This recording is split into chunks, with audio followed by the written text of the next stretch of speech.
Today, we're going to dive into a section of the Bible that, let's be honest, can be a little misunderstood: the wisdom literature.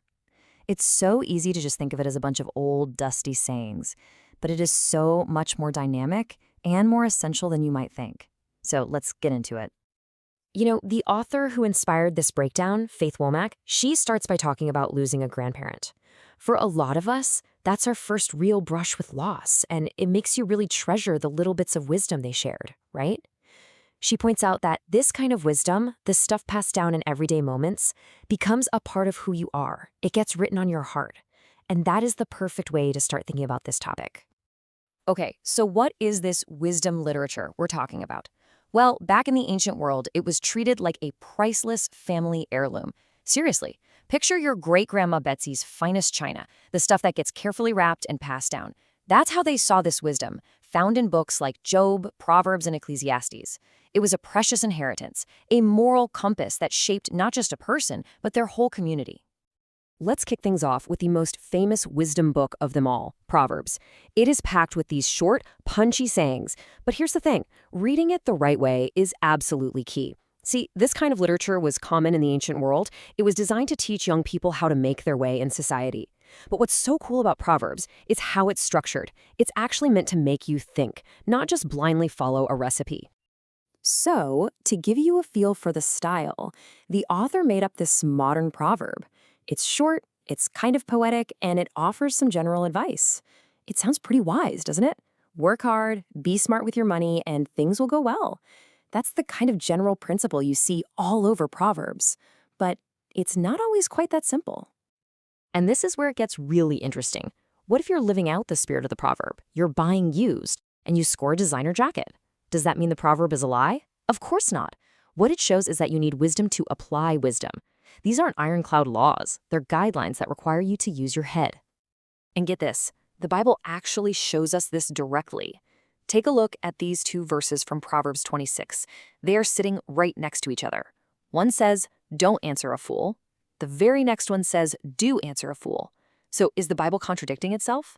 No way. It's brilliant. It's showing us that real wisdom is knowing which principle to apply in a given situation. Sometimes you gotta stay quiet. Other times, you have to speak up. It takes wisdom to know the difference. So, here's the most crucial point, the one thing you have to get about Proverbs. They are not promises. They're not a simple, if I do X, then I am guaranteed to get Y formula. They show us the general pattern for a wise life, but they don't cover every single circumstance in a messy, broken world. And honestly, misunderstanding this one point can lead to a ton of confusion and pain. Which brings us to the big, unavoidable question. What happens when you do everything right? You live wisely, you're a good person, and your life falls apart anyway. What then?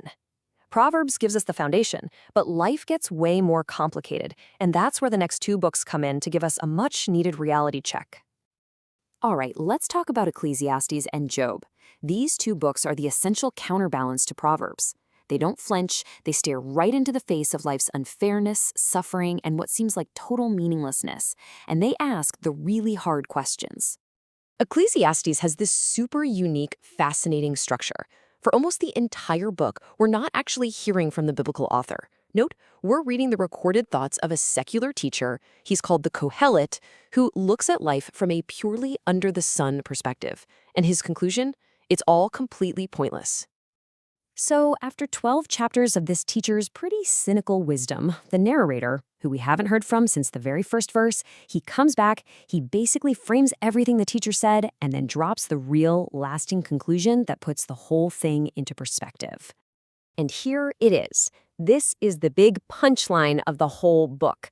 The final point is that, yeah, life is meaningless and bleak if you don't have a godly worldview.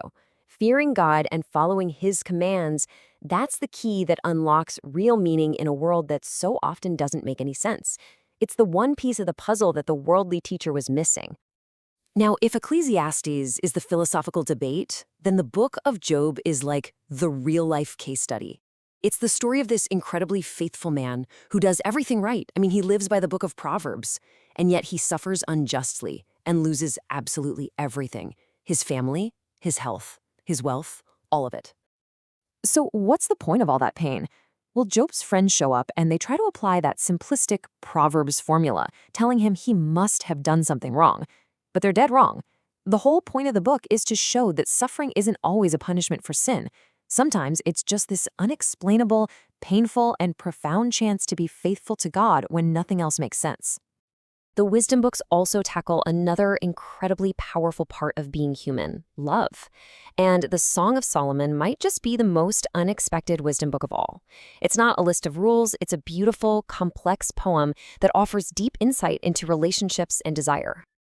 At its heart, this book is just this gorgeous, unapologetic celebration of romantic love and intimacy within a committed relationship.